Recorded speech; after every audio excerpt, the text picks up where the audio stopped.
In eastern China's Yiwu City, demand is heating up for 2026 FIFA World Cup merchandise, even though the tournament is still 9 months out.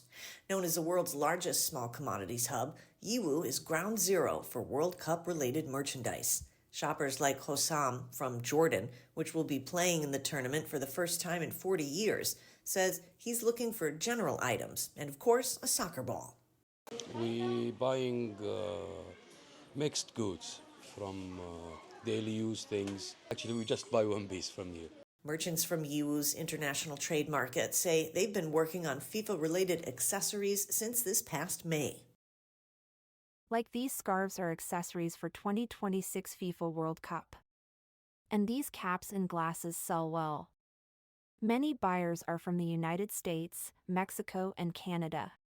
Yiwu Customs data shows that the city exported $952 million worth of sports goods in the first 7 months of the year, a nearly 17% increase from last year.